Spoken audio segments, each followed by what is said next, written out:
so I think it's just a huge problem, and we're not spending enough time and energy on the things that really bring us joy.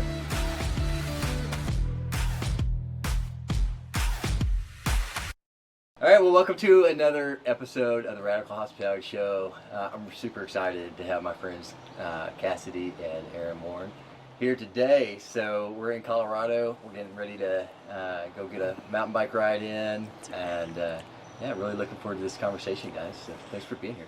Yeah, thanks. Excited. This is fun. Yeah, Awesome. Thanks for having us. Cool. Well, I'm excited especially to get both of you guys, you know, the business of entrepreneurship and marriage and hospitality. I mean, there's just so much to cover, like when you're doing this stuff together. So I'm excited to get you guys both in here. I wanted to kind of start with, you know, one of the things I was thinking about this morning is really, you know, every successful person, couple I know has gone through like the struggle to get there. So I thought I'd just start there and say, you know, maybe tell us a little about your story. What did the struggle look like as you guys were making it up through? Pretty easy. Yeah, we're the All right, we're done. Yeah, that's it. I Yeah. have nothing in common. Yeah. What I'll start off by saying is that even during the hard times, the thing that I always recognized was when it was time to get the work done and when we needed each other the most, despite how we were feeling, we always showed up for each other. It was, especially looking back, pretty incredible the things that we've done together, how hard it was, and how supportive we were, and how we could just look at each other, again, no matter how we were feeling, no matter what happened that morning or that night, and just know that we had to do what we had to do that day, and that we knew that we would come back to the relationship and the things that we needed to talk about once we got through the hard stuff. Now, that went on for way too long, where you're not coming back to the relationship soon enough or often enough, and that's the work that we've been doing the last 2 years, really, is resetting and refining ourselves and all that. And so just some examples of things that we've had to deal with. You know, we bought 2 short-term rentals, two houses every year for 5 years. And we slept in each of those on air mattresses with, you know, cheap bedding, and the houses were full of boxes, Amazon boxes, full of dust. No room was done. We're living in construction for 5 years, basically, at different projects while we're going, like, having our full-time jobs of doing consulting, trying to essentially escape the trap, right? The whole goal of what we were doing was like, we are trying to become financially independent. We don't want to rely on a job. We don't want to like have to go to work and show up every day, log into a computer and report to somebody else. And we want to be able to have flexibility and options. And so we went through the hard times for 5 years, and I would do it differently now. Like, I would definitely do it differently now, knowing everything that I know, but I'm just really grateful that we had each other through that whole time, and that we were aware enough, knowing that this was like temporary, to be able to push through onto the other side. And it was for a greater purpose. Like, I think that we both saw the vision of this is just part of the grind and what we have to do, and it's painful and it sucks and it's really hard, and every day you're met with new challenges, but on the other side is this proverbial freedom of not having to be in this situation, not sleeping on an air mattress with the contractor knocking on the window at 6 a.m. ready to start, not working in the garage in 110 degree heat with no air conditioning, working our regular jobs, taking calls, but then meeting with the contractors to make sure that all the projects are, you know, lining up. And it was a grind, though. Like, I'm not gonna lie, it was really hard, and it was a grind, and it was a struggle, but it was a conscious effort of, this is what we have to do to get to the other side. Yeah, and we made the decision early on because we knew that this was the way out. And we were playing every role. We were CFO, CEO, project manager, construction manager, designers, procurement, right? We're doing everything except assemblers. We're doing everything except the actual renovation work. And lucky for us, we knew that we should scale up. So we started with sort of smaller, less expensive properties, and each one got more expensive, more renovations, higher value. Like, we knew that we needed to value our time more, but we didn't do that in necessarily the right way. We did it in the way of, well, let's just do bigger projects, create more equity, create more cash flow. But that also created bigger renovations and more procurement and more expensive, renovations and design. But we were still playing all of those roles. Like, nothing changed at that point. And so my health started declining, my physical fitness, like my general health, my cognitive abilities, like my ability to handle stress. Same. Yeah. For all of those. Yeah, all the habits went out the window. I didn't have any coaches at that time. I wasn't doing anything for myself. I wasn't doing anything for others. It was all about managing construction and contractors to create these properties. Yeah. I think everyone that I've known who's actually made it has gone through that season. And, I know you said I would have done it different. And I think that's probably the benefit of hindsight. You can look at it. But, I always ask the question, would I really have? Because, would I known to have done it different if I hadn't gone through that? What would you tell couples that are, because, look, your 20s, even into your 30s, like, I see so many couples that are out here, they're biking, they're riding on $5,000 bikes. It's more than that was way more my first car. And they're having a good time, but my heart kind of hurts for them because it's like, you haven't really gone through it. Yeah. And, that leaves something in a man, in a couple, in a woman, that if you haven't gone through it, that, do you really, know what you should have done? What would you tell those couples? Yeah, I mean, do hard stuff together. Yeah. This is a great question, because Erin and I can now look in each other's eyes and deeply understand the emotions that we're feeling in that moment, or what we need from each other, what we don't want to do. We can feel the gratitude that we have in each other for what we went through. And it kind of sounds like, oh, woe is me, you have a bunch of houses, there's a bunch of people that can't afford to buy a property and all that. And I have advice for you on that. But I get what it sounds like, but also we're just regular people trying to escape what society has told us is the right thing, of buying the $5,000 bikes and adding debt and buying the car, buying the house, and just creating a life that you regret, where you're living paycheck to paycheck, even if you're making six figures or more. And so we decided to do this. And my advice to couples really is figure out what you want to do independently of your partner. I mean, it might be the same thing. You might want to do it together, but you both need to create the independent joy and happiness for yourself and learn how to unconditionally support the other person in that. And there might be seasons of give and take, push and pull. Nobody can give 100% to each other in the relationship at all times, but I think true happiness and connection in a relationship is when each person can live the life that they want to live, sort of independent of their partner, meaning I'm not doing anything for Erin because I need to do it for myself first. And then we can come together. I think Michelle Obama or Barack said there's three flowers or three plants in a relationship. There's your plant, there's your partner's plant, and then there's the relationship, which is the third plant. Each of them needs to be watered independently. And so I think it's really important to take care of yourself independently and do the things that you want to do, so that you can come together in the relationship and be greater for it, and then figure out how to ultimately support the other person unconditionally in what they want to do. Erin, you had said it worked because we both had alignment of the vision. Yeah. And, one of the things is, you're two separate people, like you said, and you probably both have, different visions. And I know for me and my wife, that's been a place where, we're constantly yin and yang and trying to find an aligned vision so we can go, we're not heading opposite directions. Have you guys kind of embrace that individuality?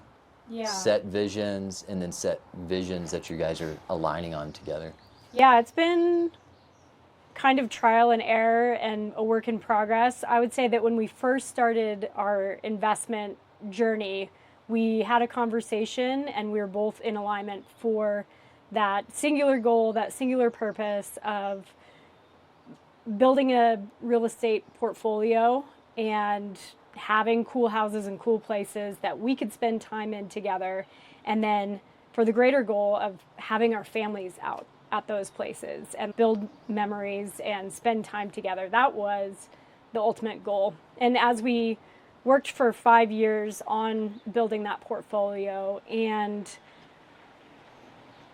working, grinding, we realized that we didn't have as much of our individuality, that we had kind of lost that. And it wasn't until maybe 2 years ago that Kassidy was like, there's some things that I want to do for myself, and this is for me, and I don't want to be a jerk, but you're kind of not invited. This isn't a this is not a question of, hey, do you want to join me on this? This is what I want to do. This is the next step for me. I would love your support, but if you don't support me, I'm kind of doing it anyway. And that, after 5 years of being so enmeshed together in business and life and relationship and purpose and vision, to have that feel like it was separating a little bit was definitely a punch in the gut for my own just ego of, shit, is this like the beginning of the end? Is this everything is falling apart? What does this even mean? Who am I if it's not us? And after some thought about all of that and reflection, I realized that he is going to be a better person if he fulfills this part of his individual purpose. Yeah. And I need to do the same thing. And it actually makes us better when we come together, when we're not just relying on each other and this shared mission to fill our cup. Like, you have to fill your own cup. Yeah. I have to fill my own cup. And then that makes us better together. Yeah, there was a bit of codependency going on. I was like 24 when we met. Yeah. And all in on the relationship, gave everything, and that turned into me sort of giving away parts of myself and making concessions that I didn't realize that I was even making for my own needs. And so then it was like, okay, let me revert that. Let's let the pendulum swing a little bit. It wasn't anything crazy. It was like I really had to sit and think about what I really wanted, and that's where that conversation came from. I also said, you can come along, but you have to figure out what your role is. And you got to show up. And this is in regards to, investing in hotels. And so identifying that there was that codependency, and then just refinding who I am now after this whole journey. And then with regards to like the vision, we are sort of constantly evaluating where we're at and where we want to go. We have goals, we have a vision, but we want to design our life so that we enjoy our life, right? That's where we're at now. And we're in a different phase than we were 5 years ago, 6 years ago. And looking at how we actually want to spend our time and energy and who we want to spend it with and what's really most important to us now. And so that's the vision right now, is how can we enjoy our life immensely without just grinding and sacrificing? And then how can we share things with other people to get the fulfillment from like helping others? Yeah.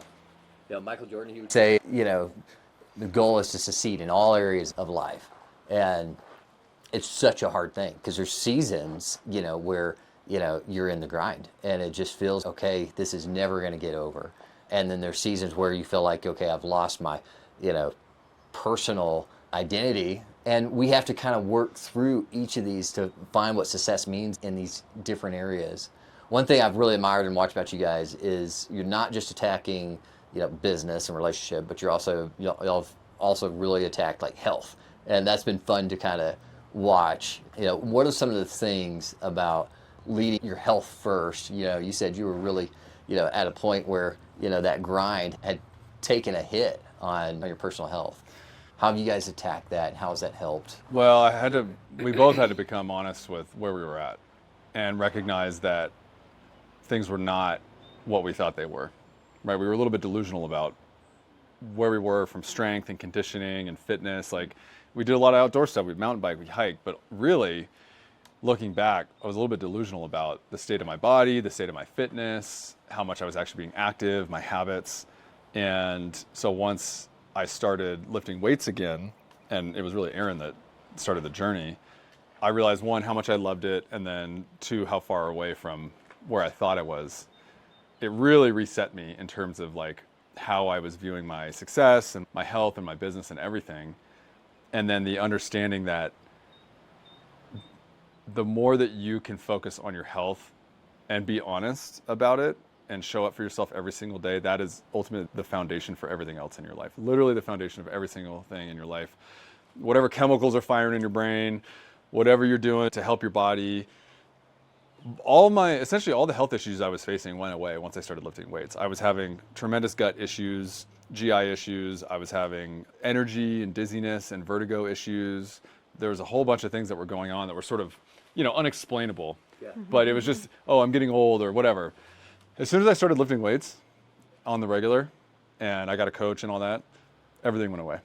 All my symptoms, everything went away. And my clarity came back, my motivation came back, and I remembered how much I love it and how important it is to everything else in my life. It's interesting because I've been kind of on the same little journey. Like, Colorado, it's easy to go ski every weekend, run the trails, bike. Like, I've got kids that were, in all the different sports for rock climbing. And I thought that was enough of showing up that would keep me fit. It's been interesting. My youngest son, about 4 months ago, and I tend to just like to work out with people. That's just the way I'm made. And so, having someone that says, yeah, I'll do that with you has been helpful for me. But we've really got into weightlifting. And I used to weightlift in high school, but haven't done it since then. And it's been fun to see that part. He was always the real little kid, and he shot up. And I've been working, but I sit at a desk a lot. When you're running, for some reason, it's, and you get in your 40s, it doesn't burn the fat, doesn't shape your body like lifting weights. Yeah, our bodies went through a complete transformation from lifting weights. Like, people think you got to run or do all this cardio. Yeah. We were doing those. I was killing myself in the gym, doing all the HIIT classes, Orange Theory, berries, going on runs every weekend, trail running, hiking, running, biking, training for a triathlon, all that kind of stuff. And I was like, okay, I know that I'm in my 40s, but is it really supposed to be like this? Because I feel broken. My body is not responding to any stimulus that I'm putting it through. Here I am giving everything, like top of the leaderboard in Orange Theory, and I'm just exhausted and I'm totally wiped, and I think I'm eating healthy and my body is not responding. Like, what is wrong with me? I am broken. And so, as kind of a last resort, because I've always been someone I'm going to do it on my own. I don't need anyone, like, to a fault. Yeah. I said, I'm going to get a coach and I need some help. And that humility of coming to terms with, I can't do this on my own. Clearly, something is broken, something is not working. There's information that I'm lacking. I'm going to hire a coach and take this initial step in my fitness journey. That decision and that commitment changed everything for me. And I started a weight training program and a meal program, and my body responded immediately, where I thought that I was broken, and then all of a sudden I had this glimmer of hope where it was like, maybe I'm not broken. Maybe I'm okay. Maybe this is possible. And that motivation just kept me going. So yeah. I'm super curious, just like on the technical here. What are the workouts you guys have started doing? What are some of the nutrition? Who are the coaches? Yeah.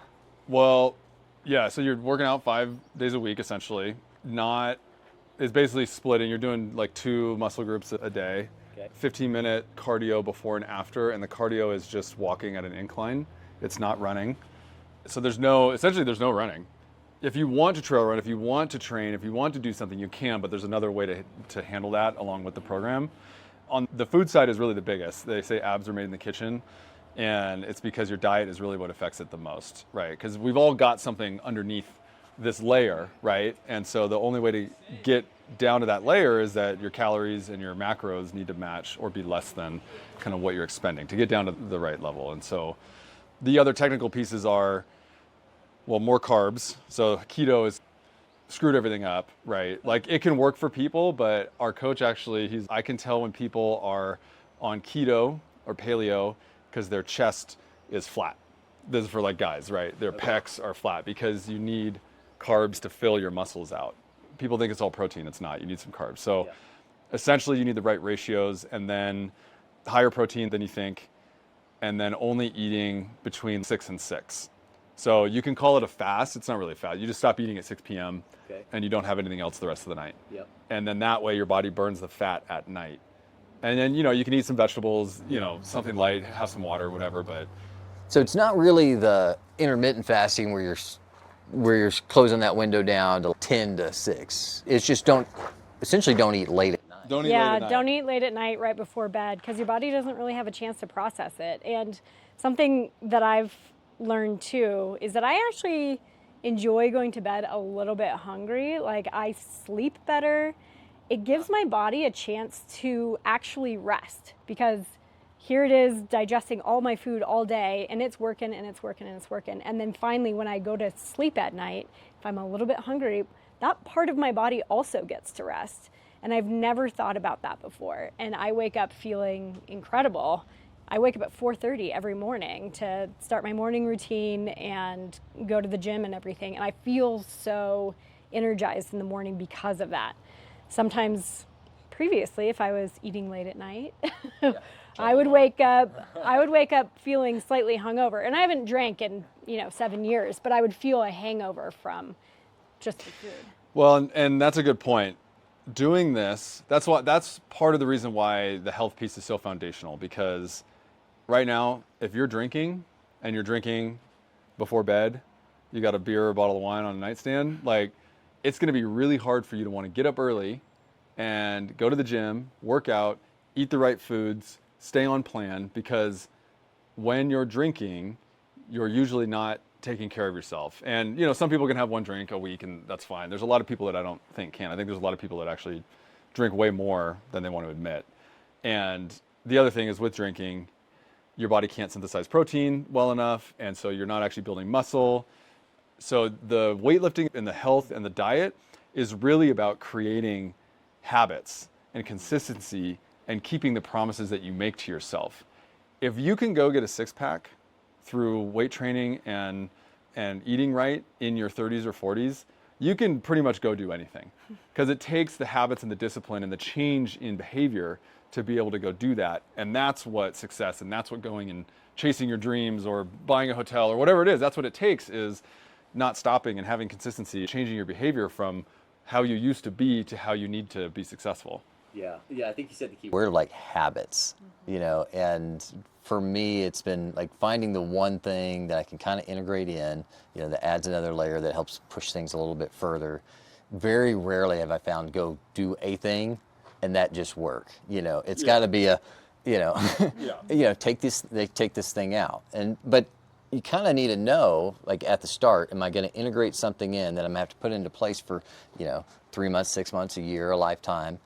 Is that going to work? That's right. And so, the body hack or the mind hack of figuring out what are those key things have become incredibly important to make those commitments to long term. Yeah, the other big piece of this is tracking things. Tracking your weight, taking photos of yourself. Even if you don't want to. Every Monday, taking that photo, because then you start making better decisions too. If you have that accountability piece of, I have to stand in front of the camera on Monday morning in my swimsuit. Am I going to be as tempted to have a pint of ice cream on Friday night? Yeah. Probably not. Yeah, this stuff works. And I'll say, I've seen you guys do this too. And part of me has seen people do this in the past and kind of roll my eyes a little bit. But, I started doing this with my son, and, so we'll do the finished workout and then we'll go flex in front of the mirror. Right. And then it's, hey man, we're killing it, making progress. He feels good about himself. I do. I heard Arnold Schwarzenegger, like this. After you do that work, get in there and flex, let your mind know, like it's making progress. That's right. It's so important. It's such an important piece where you're looking at yourself in the mirror, you're looking at yourself in the eyes, and you're celebrating something that you just did that was hard, that the changes are incremental, but you feel something every time. And being able to celebrate yourself in those moments of, I kept a promise, I did it, here's another one down, like, super good. It's huge. Yeah, I mean, we don't need to stay on the fitness thing so long, but like you just brought up a really great point of you looked at these people that were flexing in the mirror and judged them essentially, right? But so many of us, especially as we get into our 30s, we're in our path, we're in our lane. We do the same thing every day essentially, or the same thing every week, every month. We've created our judgments, we've created our opinions, we've created our little, I don't want to call it a rut, but we're in a rut and we're going through the rut and we're in it and we're closing everything out and we believe what we believe and there's nothing else that's going to change that. Doing things that are different than you do now, doing something that's the opposite of what you do now is so healthy for us because it creates awareness of how other people live and how other people think, and it removes your desire to even judge other people because now you have to go do the hard thing that you were standing far away from and saying and judging and saying and having opinions about. But once you step into the arena, once you step into something that you've never done before, then you can truly feel it and you can understand why it's important to do these things or why people do these things. And to go stand in front of a mirror and flex and take a picture and post it on the internet, I wish for everybody that they have the confidence and the habits to go do that. The ability to take a picture in front of the mirror after you worked out, maybe with your shirt off, and post it on the internet, it means so much more than showing off. It means that you showed up for yourself so much, and the confidence that you created in yourself allows you to take that shirtless picture and post it on the internet and not care what other people think about you. That is unique. Almost nobody can do that. Almost nobody can do that. Huge amount of Like growth and confidence, especially in the beginning. Yes. Oh, Because yeah. you don't look like the guy in the Nope. in the No. Superstar magazine. That's right. You know? It's vulnerable. yeah. It's Yeah. incredibly vulnerable. Yeah. To, Yeah, I wasn't brave enough to put it on Facebook, but I've started doing it on Strava. I'm like, nobody really looks at Strava. So. yeah, that's what I've done before too. I think that I shared some of my initial pictures just in my coaching group chat. Yeah. To get the confidence to then be able to start sharing it online because I was scared. I was like, I'm taking a little step and I'm going to go to this room of people that are encouraging and I know are going through the same journey. And then a couple months later, then I started posting. Yeah, and I like that because that, Strava is generally people, that are on the same journey working out. Yep. I'll get to the place where I have the confidence to go on Facebook. So That's right. We're working there. And that's okay. I mean, I think it's all about taking those steps, those small, consistent actions every day. Yeah, for sure. I know you guys have also been involved with some like Dan Martell's stuff. Yeah, this guy is a beast in, physical fitness, mindset. What are some of the things that you guys have been, taking, learning from that as part of your mentorship? Pretty much everything that you've seen over the last 2 years is because of Dan for me. I realized, I watched Dan, I started following Dan when he had 50,000 followers, and now he has 1.6 million on Instagram. I got to meet him early on, right after he wrote the book, and I watched his influence spread throughout the entrepreneurship community, where everyone's talking about his book, talking about his principles, talking about him and the benefit that they've seen in their life from all of his teachings while he's not even around. I've seen that influence. And there's some core things that he talks about that have really infiltrated my mindset. What got you here won't get you there. The person that we've been, the things that we have been and done before are not the things that we need to do and be to get the thing that we ultimately want. So what got you here will not get you there. Proximity's power, surrounding yourself with great people, removing all judgment, like basically trying to get to a place where you don't care what other people think about you, and essentially just becoming the best version of yourself and sharing it with the world. So me being on this podcast, me having my podcast, me being in communities is a result of Dan pushing me to become the best version of myself and share it with the world. Yeah, So and you there's realize, a lot. like- There's a lot more. There's a Yeah. lot more, but that's essentially Yeah, and you realize that version is who you're meant to be. So that's actually like a gift to everybody else. You think you're, doing a favor by not putting yourself out there, posting online. But when you start stepping into that, you're blessing everybody else that all right, has a chance to kind of come into some of those things. It really makes you reflect on how far you've come, right? I had a confidence issue, I had a self-worth issue that I didn't realize I had, and he helped open that up. And that, I'm on page 10 of some people's page 1, and you can't discount that. And there's who you are attracts other people that resonate with you, and they see you and your success if you're sharing it. they will be motivated, they will learn from it, and ultimately will make the world a better place. That was the big connection that I didn't get before, was that sharing everything about our journey, about our story, about what we've done, about everything, will literally motivate and inspire people to go do the same and become the best version of themselves. I just had never made that connection before, and I didn't believe it. I might have been cynical about it before, actually, and judge people that posted online, or judge the gurus, and all that stuff, right? Or looked at our common mentor, Rich, right? Yeah. Rich Summers. A lot of people look at Rich. He's got the boats and the cars and the sunglasses, and he's living the San Diego life, but they don't know Rich. Nobody's ever met him, and they don't know how much he helps us and how invested in our success he is, right? And so actually putting myself in the rooms and seeing how people truly treat each other in the entrepreneurship world has kind of changed how I operate. Yeah. Yeah, and for me, Dan, he's changed my life as well. So he wrote the book Buy Back Your Time, and I think that was probably my first introduction to him in his world. And it was an entirely new concept to me. Much like Rich Dad, Poor Dad was an entirely new concept for me. When I read Buy Back Your Time, I've always been someone, like I said, that will just do everything on my own. I will not pay someone to do it. Why pay someone to do something when I can do it on my own? There was a sense of pride. There was a sense of poverty, just like the scarcity mindset of, I don't have enough money to pay someone to do something, and I don't have enough value in my own time where I'm just going to do it myself, regardless of the task. And so after the 5 years of working and grinding and building the real estate portfolio, I read that book and realized this whole time I could have been paying someone to do certain things while I focused on the bigger vision, while I did bigger tasks that moved the needle forward. I could have probably accelerated my growth and my investments and my portfolio even so much further if I had learned some of those basic principles. So that was something that I had never even thought of before, was how to value my time and where my value actually comes from. So there's this whole mindset and mentality and, the way that I grew up and scarcity that I had to really come to terms with and rewire. And it was with Dan's help that I started to do that. One of the biggest things that we did that I think everybody should do is get someone to cook your food and clean your house.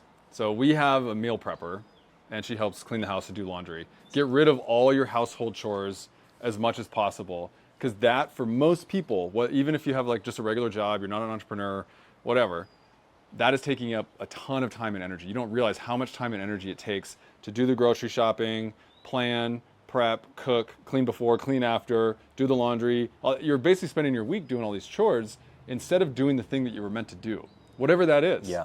Or even just resting. Yeah. That's another big thing, is like sometimes we just need rest, and it's okay to pay someone to do things for you that will do them better than you, and you get to rest and recover and do the things that bring you joy. Yeah, you talk about rewiring. I think a lot of us, come from, we've watched our parents or our grandparents who grew up in a generation where, it was much more common for the man to go to work and the woman to stay home.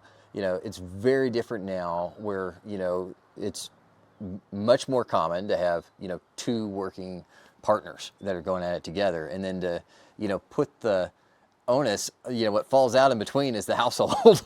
And then there is this sense of,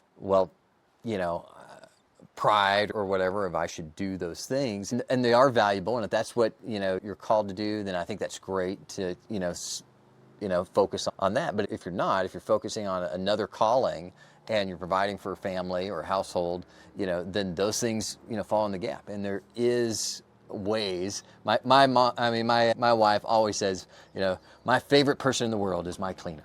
She comes in and she'll bring flowers and she just loves her. And it's just given her a sense of, okay, that's okay. I'm not failing in that area. Family's taken care of, and I'm, called and doing these other things. That's right. That's such a huge hurdle to get over, is this sense of failure. That if I can't even clean my own house or do my own laundry or make my food for my family, I'm failing as a parent. I'm failing as a mom. I'm failing as a partner. And coming to terms with that and realizing that your value could be greater if you do have the help and if you do have the support to then make more money and provide for your family in another way and take them on a vacation or just spend more time with them. Maybe you're outside like riding bikes together instead of cleaning the house. It just looks differently. And to get over that mindset of I'm lazy or I'm a failure or I'm not good at anything if I can't do these basic things, changing that mindset will help alleviate and free yourself to then be bigger and better in a different way. Yeah. And there's a couple things stopping people from hiring a meal prepper or a cleaner or someone to do chores around the house. It's one, they're already at capacity.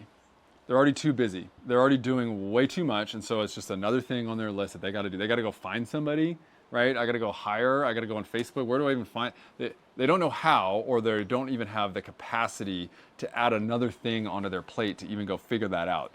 If that's you, that means you really need to subtract. You really need to go find help. And again, I'm not talking to entrepreneurs. I'm talking to just couples with kids that have regular jobs. Like, I think the average American family is way overburdened, way overworked, and they use their phones to scroll and relieve stress and tension. We don't communicate. We're not connecting as much as we used to, and we're at capacity, and we're not doing things that are better for us because there's too much. We're at the pain line of, I can't add another thing. So that's one reason why people don't go get help.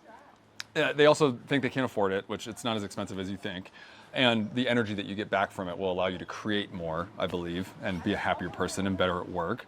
But then the other reason why people don't do it is that they now have to be the person that manages somebody and is a good leader. You know, because even if you're hiring one person part-time to clean the house, you still got to be a good person. And so I think people ultimately deep down, when they go say, I have to go hire someone, oh, they have to like me. They have to want to work for me. I have to be a better person. I don't know if I'm a good enough person to even hire somebody. So I think ultimately one of the reasons that we don't go achieve more, do more, or make it easier in our lives, and no one's really going to say this. No one's really going to say this or admit this out loud. It's just inside, is that they have a worthiness issue of, am I good enough to go find someone and manage them and track their time, you know, whatever it is that they need to do. And this fear of their neighbors and their peers and others judging them for having help, hiring someone, and maybe moving to a different status or doing something different than what everyone else is doing, right? The guy that wants to mow the lawn and he hires someone to mow the lawn, they might have some weird ego thing about that, but they can't say that out loud, right? And so I think it's just a huge problem, and we're not spending enough time and energy on the things that really bring us joy. Yeah, I think, you know, for this audience, like, most entrepreneurs are probably maxed out, and then they're trading. You know, I can take this level of time slot and I can trade it up for something better use, or someone else that can do that thing. You know, there's probably a group, and of people that need to still max out. But once you start getting to that point, you can start, swapping out and, finding, key things that start to, add leverage to your life. What were some of the other key hires as you guys started to grow your business portion in the entrepreneurial that, in the beginning really helped grow? Well, getting help, hiring people to do specific tasks. So on the short-term rental side, and Erin manages most of this, we have Jen, who manages all the housekeepers, all the maintenance, all the construction. We basically looked at what is the most frustrating and most disruptive part of our business. Because we want to live a life where we're not answering guest messages every night, or they couldn't figure out the key code at 10 p.m. and we're trying to sleep. Like, that's not a life that you want to live, right? And so we looked at what were the most frustrating or disruptive tasks, what could we bundle and then hand off, and we hired people to be able to do that. And Jen's been with us since the beginning, really. We've gone through different management companies just because, level of quality, varying quality, right? And skills and needs and all that. And then I hired an assistant.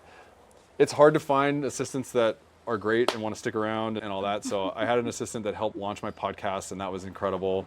I'm looking for another assistant right now. I hired editors and content team to help with all of that, because you want to manage your energy and you want to figure out where you're most effective. Fun little intermission there. Got to get some bike ride again, and we're back in the studio, taking off on part 2.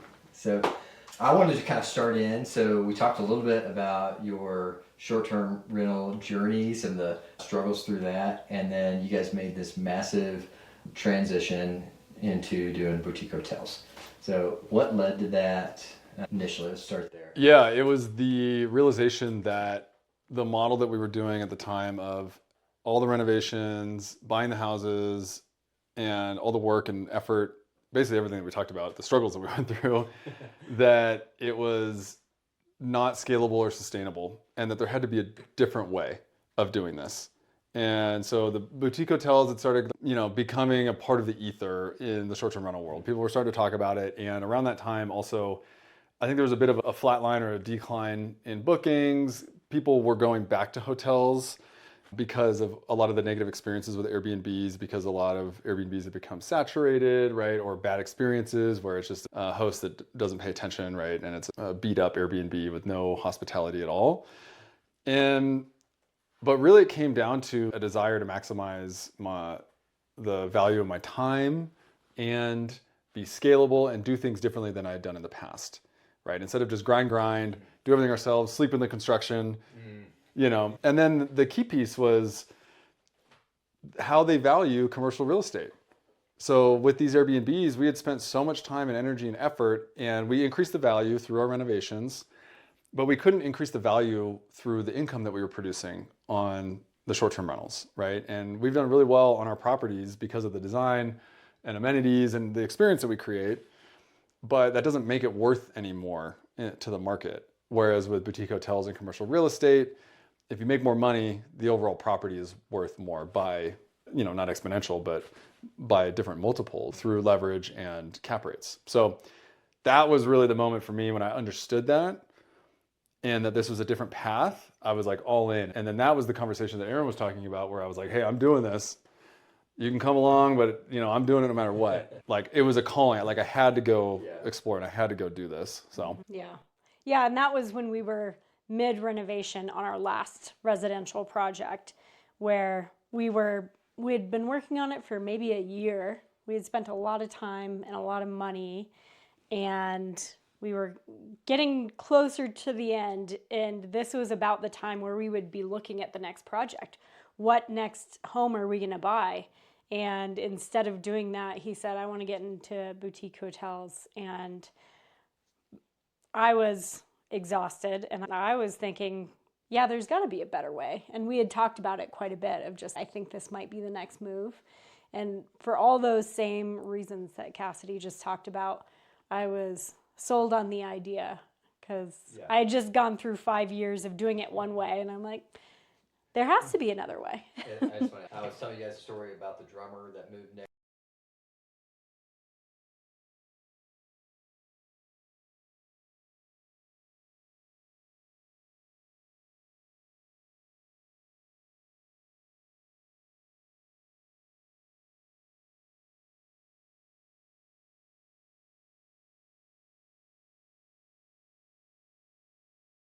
That we need to in life.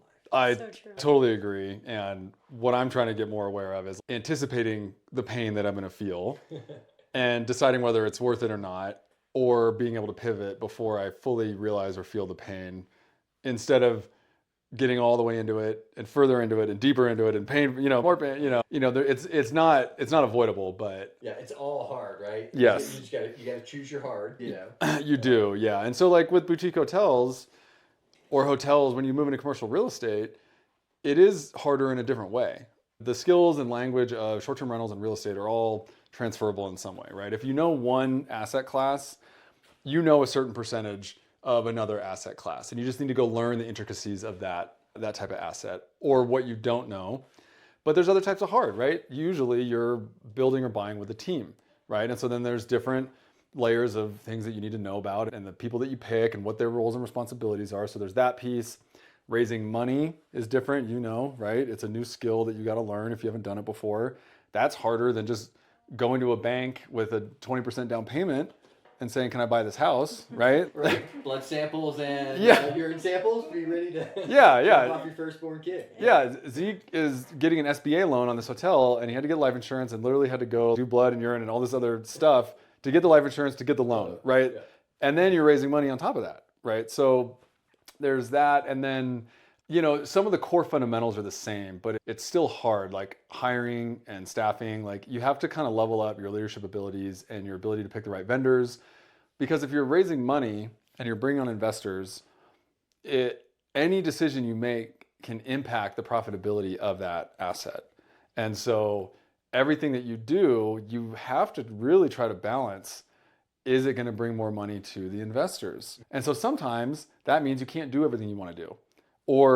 But if you don't do everything you want to do, then is that going to bring the ROI and the upside to your investors? So it's these different kind of challenges and hards that you deal with on commercial real estate versus we can buy a house and we can basically do whatever we want to it, knowing our abilities to go in and do it. We can go over on budget and we're still going to cash flow and ultimately we'll get the money out at the end if we're not raising money, right? That's easier in some way than bringing on investors and doing it this way, right? And I know I'm going on here, but I've just learned a lot going through this first deal on the hotel. And it feels like when you're raising money and you're syndicating on hotels, it's different than what you've done where you're doing a ground up development. But if you're buying an existing asset, there's not a lot of room for more creativity to hit the numbers that you want to hit because you are taking bigger risks if you go do that versus just creating something that's the best, newest option in the sea of options, right? So are you building and buying a commodity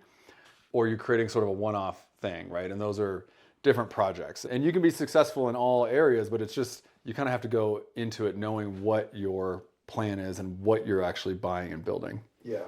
And everything's, when you're a good, builder, project manager, the tendency to, everything's a nail when you're a hammer. You want to apply that. And maybe that's not the right thing to apply. What are some of the things that have pulled in well from y'all's skill sets and experience with short-term rentals? And then we'll get to what hasn't. I mean, your permitting and construction experience, Yeah, that has been a huge help. Did you guys have to go through permitting on Solvang? Oh yeah. Solvang. Okay. Yep, Solvang, California, outside of Santa Barbara. Yeah. Yeah, it's the Marlowe. So what were some of walk us through that project a little bit. What is that project? What did you guys end up doing to it? 24 unit boutique hotel, 2 buildings. And the reason that we really liked it was because of the differentiators of the outdoor space that were under leveraged at the time. And all the rooms needed renovation, right? Okay. So that's what you look for. You look for value add where you're not rebuilding the whole place, right? And Solvang is a road trip destination from Santa Barbara, LA, and even a little bit from San Francisco. It's one of those Dutch towns, lots of traffic. The demand was on the upswing. And you're in these small towns that have these design requirements. And so there's design review committees that take months.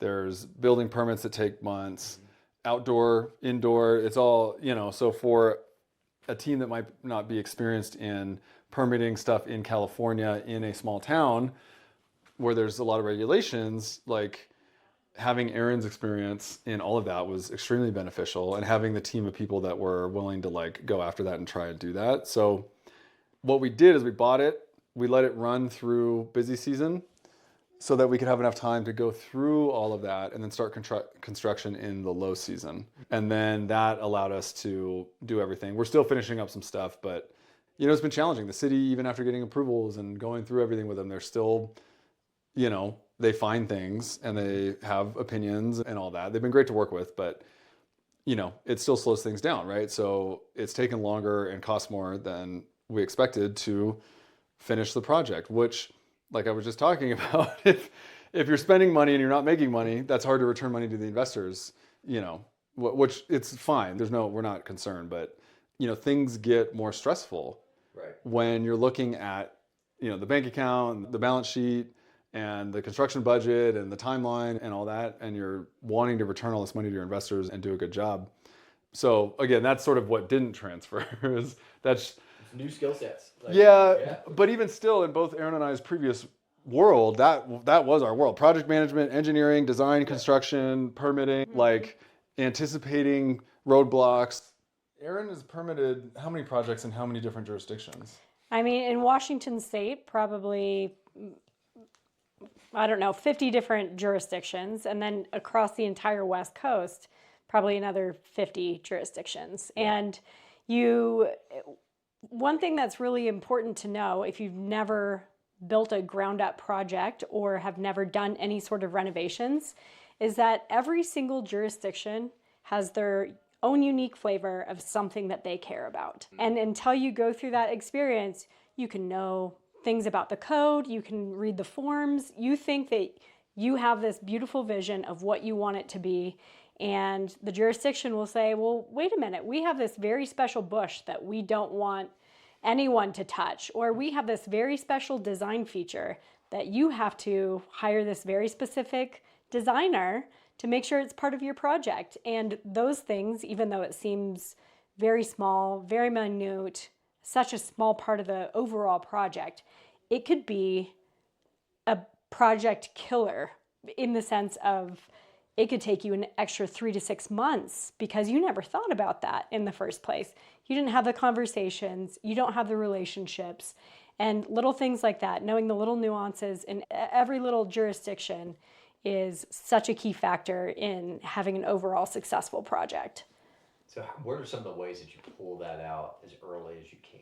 I mean, I don't think there's any way that you're going to get through a project without finding, the one like pebble mouse or thing that's, but there's probably some things you can do to, help mitigate. Yeah. So what are some of the things that you try to do on that? Yeah, talking to the jurisdiction early is really key. Knowing who the key people of influence are, knowing those kind of relationships within the city, having open conversations it's the very first step in building trust and knowing what's important to you, and I want to take care of what's important to you. That goes such a long way. And after that, then you can dive into the code and you can get familiar with all the forms, and that's such a big piece of it, but really it's the relationships. Yeah. And then, look, I mean, majority of projects at some place, hit roadblocks, they find something in the walls, they, things go over budget over time. I would be, as an investor, more concerned on how my sponsors manage that than that they hit it. What are some of the ways that you guys are managing, investor relationships, expectations? Like, what are some of the things that you're learning there? Yeah, I mean, you don't want to over communicate. You don't want to give them every little update every week, right? You're not giving them a contractor's report, straight from the GC about what they're getting done every day. Yeah. But being able to communicate, even just by email, status updates and expectations in the future, and any creative solutions that you're coming up with, right? Especially as you hit delays, but you're getting rooms open, as you're hitting your revenue targets, right? Basically, you're always trying to level set expectations and then beat those rather than overpromise on things and then underdeliver when things go wrong. So it's really just about, I would call it over communication by way of email or even doing like a recording. So you don't want to get everyone on a call, but if you can do a video recording of you as the investor or as the GP, as the owner, giving an update, I think that's really valuable and provides a real connection with people. So, I mean, that's knowing what to communicate is important too, right? Because some things may feel big, but they're actually small. And they may get solved tomorrow. And they may get solved tomorrow. Today's problem, sometimes just let it breathe a little bit. Right. Yes, exactly. And focus on what you can't control and just communicating what, you got to put yourself in the investor. Like, when are the rooms going to be open? When is this going to be done? I don't care who you talk to at the city, that sort of stuff, right? You don't need to give them every detail, but... I mean, part of the thing is that they're investing in you to deal with all the problems. That's right. Versus being an active investor. Not that they're investing in you not to have problems. That's right. Yeah, that's right. Yeah, and and you might have problem investors, and again, if you can communicate early and often, then you can avoid the text messages of, hey, what's going on? I haven't heard from you. That's not a good message to get if you're if you took someone's money and they feel like they haven't heard from you in a while, right? That's not a great place to be. It's not the end of the world, but I don't like those texts. I don't like those calls, right? I want to feel like even if I have bad news or not great news, at least I'm showing up, and just like any good, person, it's not, oh, hey, the sky's falling, see ya. It's, hey, we ran into these issues. This is what we're doing about it, Right, that's it. Fundamental. People are people, and just getting ahead of it and over communicating. So, how does your team dynamic work? I know you guys are doing this with other GPs. Yeah. Who's responsible for what in communication? How do y'all lay those things out? So with investors, we each have our own group of investors, essentially. We have one person on the GP that's responsible for kind of creating and owning the investor update. And then we all distribute individually to our investors to keep a more personal touch to it, right? Yeah, because they want to hear from you. They don't want to hear from the hotel.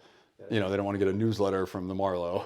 They want to hear from you. Okay. So we've got one person that does that. And then we've got the property manager that is responsible for all on-site operations, guest communication, experience, staff management, hiring, firing, supplies. Like basically their responsibility is to ensure the smooth and successful operation from end to end of the property. And then we have a person on the team that helps manage finances, and then revenue management, I would say, are the main thing. And then Tony's been on site for construction like the whole time as like the construction manager. Is he one of the GPs? Yes, he is. Okay. Yeah, and so that's been a huge lifesaver. And this is experience that we knew. You need someone on site, especially for major reno. It doesn't have to be a GP. It doesn't have to be one of the owners. He wanted to go do it, and he knocked it out of the park. But every major renovation project needs to have someone on site that does it. But my advice to everybody is if you have a GP team or a management team or an ownership team, be very clear on roles and responsibilities, who's responsible for what. And it's the different functions: finance, operations, marketing, revenue management, people management, right? There's these different functions. Assign them very specifically to one person, give them authority to make decisions, and then just expect that on your regular updates, they have an update for you and they're going to bring any major decisions to you. Decision by committee is not a great place to be in any real creative project. If you're giving someone responsibility, let them do it and trust that they're going to be able to execute. And then measure, check, like any leadership responsibility. Is it working? Be able to adjust, right? But when you're going into a partnership, you have to know what everyone's role is and be able to outlay that very clearly.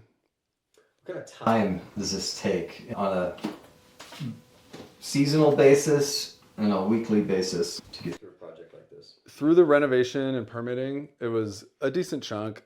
We were meeting 3 times a week and then doing work on the back end to get the permits done. And then you're managing renovations, and then you're gearing up for the launch and the social media. So each phase takes time.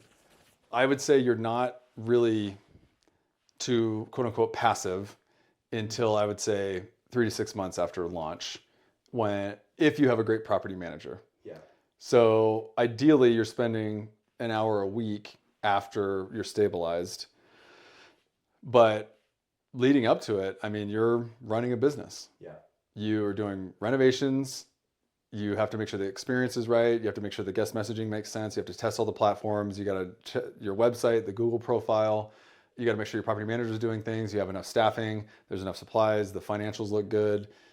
There's stuff to do. And not everybody knows what to do. And so it does take time. Yeah, it takes time. It takes a lot of effort. Yeah.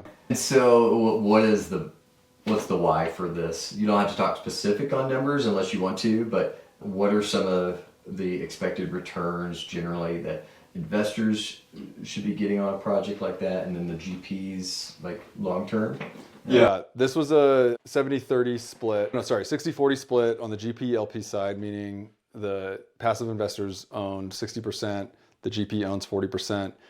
The anticipated returns are what we don't promise anything, right? Like you can't promise anything, but what we forecasted and what we put in our pro forma is a 2.5x multiple on an investor's money. So over time, if you put in $100,000, then over time you're going to get paid out a total of $250,000. What's kind of the time period that you guys aim for? Well, when we bought this, it was a lot of uncertainty in the market. And so we had a 10-year hold, which is long, but we would love to sell it or refinance or whatever at year 6, 7, 8.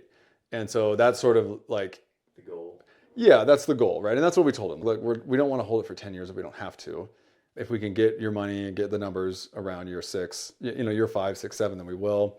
We're going to go in and do a refinance. We're going to start planning a refinance soon. Obviously, you need stabilized numbers, but Yeah, the goal is to 2.5x or better. And so the way that you do it better is you get incrementally better at all of your operations, all of your marketing, and following through on the guest experience and being able to convert people to direct bookings, reduce expenses, but still maintain the guest experience. Yeah. And so are you guys through the construction yet, or you're finishing up construction? There's still a little bit left on the front side. So the back is done, gorgeous space, rooms are done, but the front garden area still has a little bit to go. Cool. And what kind of ballpark did you guys spend per room and on amenity space? Yeah, so total construction budget was like 900. I think we came in actually under that, even with adding some things. So I strongly recommend getting someone on your team that is great at managing a budget, because everyone loves to spend money and nobody knows how to forecast a budget. If you have someone like we had on the team to do it, you're going to be in a much better place because you're going to get more for your money and you're going to come in under, right? So that feels pretty good. Let's say we spent 900 and there's 24 rooms. What is that? $1 million divided by 25. Is that 50 a room? Let's call it 40 a room. And that includes all the outdoor space, all furnishings, all everything. Okay. So brand new rooms, brand new outdoor space. We put a gorgeous fireplace out back. Like we put basically a wedding venue, kind of arch. It's not an arch, but it's like a pergola type thing. You guys host venues at this point? We will, yeah. So we're going to host events, mini weddings, parties, corporate events, all that. And that's actually where a lot of the value can come from in a hotel, because you got your rooms that are renting, but if you can add event revenue or food and beverage revenue without adding additional expenses, that goes straight to the bottom line and that increases the value of the property. Yeah. Because you're increasing the NOI. So these projects, I mentioned like the hotel, 2.5 years of planning, we got a year of construction, and then, probably a year of stabilization. Like it's a long project, and, we're running other businesses alongside of that, so we're not depending on that for income. But you talk a lot about this idea of like speed of money. Do you feel like it's, appropriate to start getting on to the next project? 'Cause you got to kind of overlap these things, otherwise there's, you're going to be 10 years before you get to your next project. How do you see that working here? This is what I've been sort of grappling with, is what do I see my role in a team moving forward, and what do my projects look like? So it's either, or it's both, I don't know, is you're either working on the long cycle, incredible project like what you're building in Morrison in Red Rocks, where it took a long time. It's going to be sort of like a standout product in the community. It's going to be known for something. Or you're sort of buying a commodity and just maybe you're spending a year to 18 months focused on one or maybe two at a time, and you're recycling the money and trading up, or you're doing more longer cycle projects. In terms of like the velocity of money, what I like to think about is, can I double my money in 3 years on a particular project, right? And so that means, let's say on Solvang, if we finish the renovations, we fill the rooms out, and we get close to the valuation that we expect at year 10 or year 7 or year 5, but we get close and we can double our money and our investor money in 3 years, that's good. That's good. We should think about doing that. We should think about selling, right? And then move on to the next project. I think to create great experiences and be super successful, you need the right people working for you and with you, right? So you need to determine what you're able to take on and what level of commitment you're going to make to that project. Or if you have team members and you're okay maybe reducing your equity a little bit or taking a fee instead, or you can think about how you get involved in these projects differently depending on your capacity and energy to take this stuff on. So there's so many ways to make money in real estate, but if you're a syndicator, and this is what people should know, meaning if you're going to go buy a hotel and raise money, or buy any project and raise money, usually, especially right now with interest rates, pricing, usually the only way you make your money as a GP is when you close and you get your acquisition fee. So you raise a bunch of money, you close, and you get your 4% or whatever you're charging on your acquisition fee, and that's income. That's not equity, that's just income. And then when you do a refinance or exit, there's a little bit of cash flow, but mainly the money is made when you close, and then either when you refinance or you exit. And so you do need usually more than one project going at a time. Yeah. But you have to decide what your level of capacity to deliver a good product is. Yeah. Would you look at this as if you were going full-time into development, and let's just use boutique hotels as an example, would you take the strategy of, I've got to keep some other earned income going and I'm going to do a project, take it till it's done? Or do you think there's a real place to go all into development, work off of fees so that I'm taking one to the next, and then I'm going out and bringing in additional capital for each project? You know, it takes a lot to learn how to raise capital. And if you don't do that until every 4 years, it's, becoming a, physician and I'm going to practice once every 4 years. It's like, there's a lot that goes into building those relationships and doing those. Yeah, I guess that's my kind of question. How does this continue to roll out? And what do you recommend or your thoughts so far? I mean, this is the thing that I've been debating and struggling with is, if you're a full-time real estate investor, everyone that I've seen do it, they always have other active income coming in. You have some other business, usually related. Yeah. Whether it's a coaching program or they're wholesalers at the same time, or they're like in residential, they're an agent and they invest. But then like you do architecture as your main business, which is very complementary to what you're doing in terms of development. Mm-hmm. And I don't think I've seen anybody in their 20s, 30s, or even necessarily their 40s that is really only doing projects or like one project, right? It takes time and momentum to build something. That's just the way everything really works. And so there are people that are being creative with how they're raising money and funds. And I think looking into other ways of doing it that can get you paid sooner, pre-raising the money, people are doing that where they are pre-selling the rooms. And so they get, a chunk of cash and then they'll use that as their seed money for whatever project they're building. It hurts you later, but I don't have a great answer for you, Zeke. Yeah. What I keep landing on is that you need some other level of active income, or, part of what we're doing is we're selling some of our assets. And so we've looked at all of our properties that we own, and we look at the cash flow that we get versus the equity that we have. And if we can get 6 or more years of cash flow by selling, then we consider selling it. And then you just need to learn to live on that as you're building whatever it is that you're building. So, and what's y'all's vision? Do you see building out a portfolio of these? Do you see continuing in short-term rentals? What's kind of y'all's? Probably a little desires, bit of possibly? both. Yeah. I think that we'll always enjoy residential just for the smaller timeline, the smaller scale. Yeah. But it is getting to a point in our portfolio where we want to trade up and we do want to sell some stuff, get a little bit of return on the equity, and then turn that money into something that will not only cash flow more aggressively, but also your money is a little bit more compounded because you're buying a more expensive ad. And then when you make improvements and you do these value add improvements, then you have the potential to make even more money on that exit. And also just for a lifestyle play as well. We love traveling to the places that we own short-term rentals.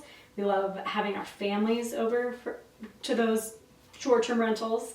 And so I think that will always be a play. Now it's just bigger and better. Yeah. For the residential side.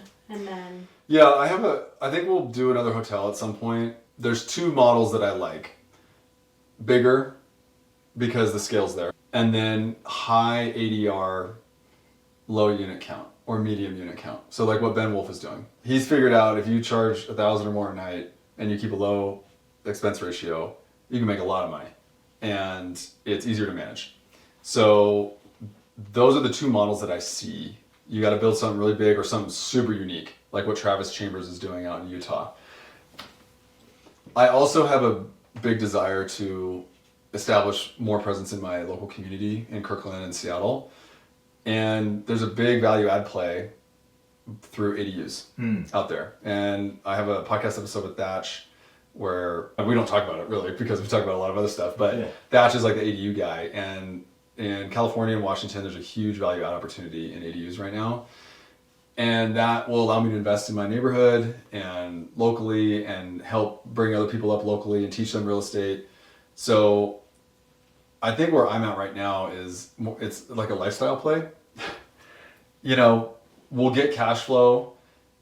We'll probably do one short-term rental project a year is what I'm thinking. And then I think we're going to explore ADUs. It's more about living the lifestyle that we want to live though, and continuing to compound the wealth. Yeah. Right. Because this is where you get rich in real estate, is you keep trading up because of leverage. So you buy something for 5%, 10% down, 20% down. You build a bunch of appreciation and equity in it. Your cash flow stays the same. Maybe it goes up, but you've got a bunch of equity. Now you take all that equity and you go buy a more expensive cash flowing asset. And now you've just doubled your equity in a couple of years on that. And then you get all the tax benefits, right? So short-term rentals are actually still one of the best investment vehicles. They get a bad rap and people say it's dead and all this, but if you buy in the right market and you do the velocity of money strategy, for most average people that have regular jobs that want to get into real estate, buying short-term rentals is actually the best thing that you can do, because you get to save so much money on taxes, and there's no other way for a regular person to save on taxes than with a short-term rental. What are your thoughts on like the new legislation that came through and how that's going to affect short-term rentals with bringing back 100% depreciation? Yeah, it's incredible. Like for real estate investors and average people, because you get to buy a piece of real estate. Let's say it's $1 million, and let's say you buy it as a second home, vacation rental. You put 10% down, so $100,000. And you're software engineers, you make a bunch of money, you have a big payday, whatever it is, you made a bunch of money. You're just dual income, no kids, or dual income with kids, you made decent money, but you were able to afford to buy this second home. You put $100,000 down or 10% down, you get to write off the entire amount of that property in the first year, or spread it out over the next 5 to 7 years and pay $0 in taxes. So you, and I'm speaking to everyone out there listening, you as a software engineer, as a regular engineer, as a doctor, lawyer, attorney, a plumber, any job where you collect a check from your employer, you can go buy a short-term rental. And all those taxes that you see on your paycheck every week or every month, all those taxes that you get, like that get taken out of your check, if you buy one short-term rental, you get all that back in the first year, and you probably get it all back in the next year. And people don't understand that. They don't understand. It's like huge. literally, Absolutely it's life changing. It's how we built our portfolio. Yeah. Is we funneled all of our regular job money into short-term rentals. We cost segregated and depreciated everything. We paid zero taxes. We've paid zero. Like we paid a little bit. I mean, just being transparent, we pay like $1,000 a year in taxes when we're making way more money than we've ever made. And instead of that money going to Uncle Sam and going to taxes, you now get to buy an asset for yourself that cash flows and appreciates. I still think short-term rentals are one of the best investment vehicles that you could ever make. Yeah, it goes back to that idea of pain. Until you've written that $30,000, $40,000, $50,000 tax, and you're like, I'm never doing that again. You know, and it puts you into, okay, let's figure this out, because there really is, you know, our country has incentivized, you know, investing in real estate. Yeah. You know, all sorts of ways. That's basically what the tax code, you know, allows us to do. It's more of an incentive code of here's the things that we need. We need energy, we need tech, we need, you know, housing. And if you start looking at it as here's the opportunities, you know, you can either be that consumer that just has a W-2 and, you know, spends it, or you can be, you know, an entrepreneur that's producing, and, you know, that tax code is made to incentivize those producers. That's right. If you remember, you mentioned Rich Dad Poor Dad. That was the book that Assets and Liabilities. Assets and Liabilities. That was the main thing I took from that, and obviously the mindset. But the cash flow quadrant, the employee is the highest taxed person in the country, and then self-employed, they're probably about the same. They might be more self-employed, but you as a regular employee are the most taxed person. It's crazy, because that's what our whole education system is designed to create. Yeah, but they're in the middle. The reason is they get safety and security of that paycheck, even though it's a false safety and security, right? But there's the employee, there's the quadrant, employee, self-employed, business owner, investor.